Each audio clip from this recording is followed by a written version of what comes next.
Fun already won. From stuck to unstoppable. How to beat laziness and take action on your dreams. We all have dreams, things we want to accomplish, goals that excite us, and a vision of the person we hope to become. But too often, those dreams stay in our heads while life passes by. You may feel ambitious, yet constantly stuck in a loop of procrastination, low energy, and distractions. You tell yourself you'll start tomorrow, but somehow tomorrow never comes. If that sounds familiar, you're not alone.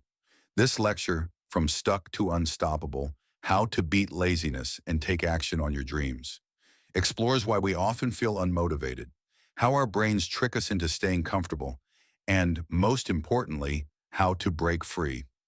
Through simple science-backed strategies, you'll learn how to stop waiting and start doing one small step at a time. The feeling of being stuck. Have you ever felt like you were meant for something more? Like you have big dreams and goals, but somehow you just can't find the energy to act on them? You tell yourself you'll start tomorrow, but then tomorrow comes and you're still stuck. Maybe you want to write a book, get in shape, or learn a new skill, but instead you end up scrolling through your phone or watching TV. It's frustrating because deep down, you know you care.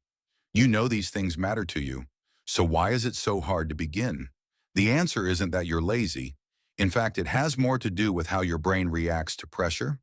When a task feels massive or overwhelming, your mind defaults to avoiding it. It's not a personal flaw. It's simply a survival mechanism. Your brain is wired to avoid discomfort and choose the easier path, especially when it perceives something as too difficult or complicated. Why it's not laziness. But the good news is you're not stuck this way. This pattern isn't fixed. It's just a habit, and habits can be reshaped. The reason you often feel blocked isn't because you lack motivation or discipline.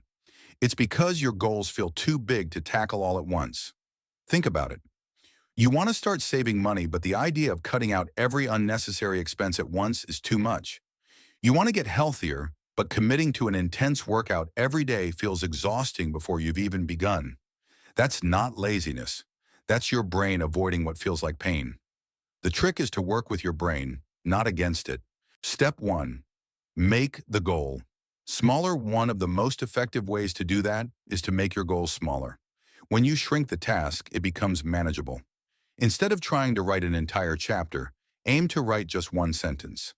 Instead of trying to master a skill overnight, start with one small part, like practicing a single chord on the guitar or learning one new word in a language. These tiny steps feel easy to do, and that makes them easier to start. The best part? Once you take a small action, it becomes easier to take another. It's like walking up a hill, slow at first, but once you gain momentum, it feels more natural to keep going. Step 2. Create supportive routines. In addition to making tasks smaller, another powerful approach is to build simple routines. Willpower is unpredictable. It fades throughout the day. But a routine, that's something you can rely on. If you create an environment that makes starting easy, you won't have to think about it so much. Put your running shoes by the door. Keep a notebook on your desk. Set a time every morning to list 3 things you'll do that day. These kinds of routines reduce friction and make taking action almost automatic. Even the smallest rituals can act as cues that get you moving in the right direction. Step 3. Use the 2-minute rule. And when starting still feels hard, there's one more trick that can help. The 2-minute rule. The idea is simple. If something feels too difficult, commit to just 2 minutes of effort. Tell yourself you'll only read for 2 minutes, or clean one corner of the room, or write just a few words. Once you start, you'll often find it's easier to keep going. The hardest part is just getting started. Think of it like pushing a heavy object. Getting it to move takes effort, but once it's rolling, it doesn't feel as hard. You can also reward yourself after those 2 minutes to make the process more enjoyable. Whether it's listening to a song you love, taking a short walk, or simply recognizing the effort, it builds a positive feedback loop that helps you stay motivated over time. The truth about progress, it's important to remember that nobody who's successful started perfectly. Everyone begins with small, imperfect steps. The difference is that they kept going. They showed up even when they didn't feel like it. They failed, adjusted, and tried again. And you can too. Think of your goal as a fire. Right now, it might be a small spark, but every small action you take adds fuel. Keep feeding that fire and eventually it'll grow into something powerful. Final message, start today.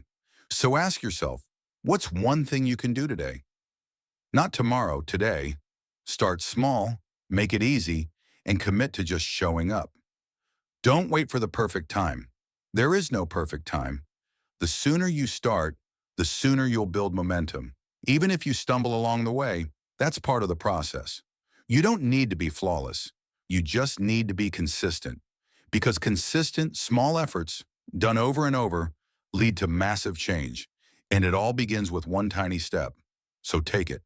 Your future self is already thanking you.